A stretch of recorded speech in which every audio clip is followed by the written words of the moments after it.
ఇండియాలో మొదటిసారి పల్మోరీ ఎంఫోజ్మెంట్ అనే డిసీజ్కు చికిత్స చేసి యువకుడిని కాపాడామని చెప్పారు సికింద్రాబాద్ యశోద హాస్పిటల్ డాక్టర్లు.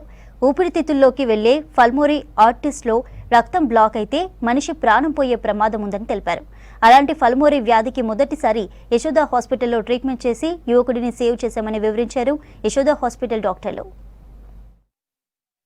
ఊపిరితిత్తుల్లో క్లాట్స్ తీయటం కోసము ఒక మల్టీ డిసిప్లినరీ టీం ద్వారా ఈ పేషెంట్కి బ్లడ్ క్లాట్స్ని తీసివేశాం. ఈ బ్లడ్ క్లాట్ తీయటం ఊపిరితిత్తుల్లో చేయటం అనేది చాలా హై ఎండ్ ప్రొసీజరు. దానికి మల్టిపుల్ స్పెషలిస్ట్ యొక్క అవసరం ఉంటుంది. ఏదైతే థెరపీ చేస్తామో ఆ థెరపీ కూడా మంచి నిష్ణాతత ఉన్న చోట మాత్రమే ఇది చేయగలుగుతాం.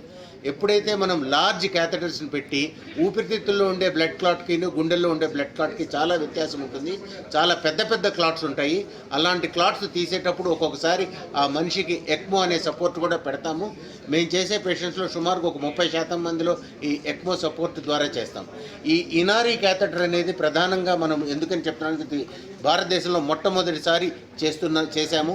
చేసిన తర్వాత ఈ పేషెంట్కి వితౌట్ బ్లడ్ లాస్ చేయగలిగాం. కాబట్టి ఇది ఒక నూతన టెక్నాలజీ ద్వారా పల్మనరీ ఎంబాలిజం అండ్ లంగ్ అటాక్స్కి మనం సులువుగా ప్లస్ విత్ లెసర్ రిస్క్తో ఈ ప్రొసీజర్ చేయగలుగుతున్నాం యశోద హాస్పిటల్ సికింద్రాబాద్లో. యశోద హాస్పిటల్లో ఈ కోవిడ్ టైం నుంచి మేము ఈ ఎయిర్ లిఫ్ట్స్కి ఒక టీమ్ని మనం ఎక్కడైతే పేషెంట్లు ఎవరైనా సీరియస్ కండిషన్ ఉండి వాళ్ళకి వెంటిలేటర్ కానీ ఎక్మో కానీ ఇన్సర్ట్ చేసి తీసుకొని రావడానికి కోసము మేము టీం తయారు చేయడం వల్ల కంట్రీలో ఉన్నటువంటి ప్రతి స్టేట్ నుంచి కూడా ఇప్పటి వరకు ఈ 5 సంవత్సరాలలో 200 ఎయిర్ లిఫ్ట్ని పేషెంట్స్ని మేము యశోద హాస్పిటల్కి కాశ్మీర్ నుంచి కన్యాకుమారి వరకు ప్రతి స్టేట్ నుంచి కూడా మేము పేషెంట్ని రిసీవ్ చేసుకొని ఇక్కడ ట్రీట్మెంట్ ఇవ్వడం జరిగింది. ఇంత పెద్ద ఎత్తున ఎయిర్ అంబులెన్స్లు వచ్చేటువంటి హాస్పిటల్ ఇండియాలో యశోద హాస్పిటల్ ప్రథమంగా చికిత్స చేయడం జరుగుతుంది. ఈ కోవిడ్ అయిన తర్వాత చాలామంది అకస్మాత్తుగా మరణించడం అనే ఒక డిసీజ్ని మనం వింటున్నాం. అందులో ఒక ప్రధానమైన కారణం ఈ పల్మనరీ ఎంబాలిజం. ఆ పల్మనరీ ఎంబాలిజంలో ఏర్పడిన క్లాట్స్ని ఇనారీ అనే ఒక ప్రొసీజర్ ద్వారా, ఒక డివైస్ ద్వారా మనం ఇండియాలోని ఫస్ట్ టైం ఆ క్లాట్స్ని డాక్టర్ రఘు గారు కార్డియాలజిస్ట్ ఈ డివైస్ ఉపయోగించి ట్రీట్మెంట్ చేయడం జరిగింది.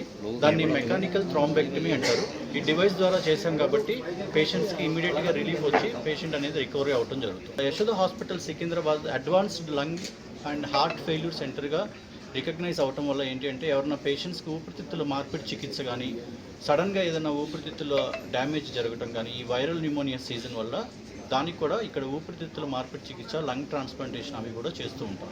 వీటన్నిటికీ మనకి సహకరించడానికి ECMO, extra corporeal membrane oxygenation, అంటే మన ఊపిరితిత్తులు పాడైపోయినప్పుడు మనం ఒక ఆర్టిఫిషియల్ ఊపిరితిత్తుని పెట్టి కొన్ని రోజులు మన లంగ్స్ లేకపోయినా కానీ పేషెంట్స్ని మనం దాని ద్వారా రికవరీ చేయడం జరుగుతుంది.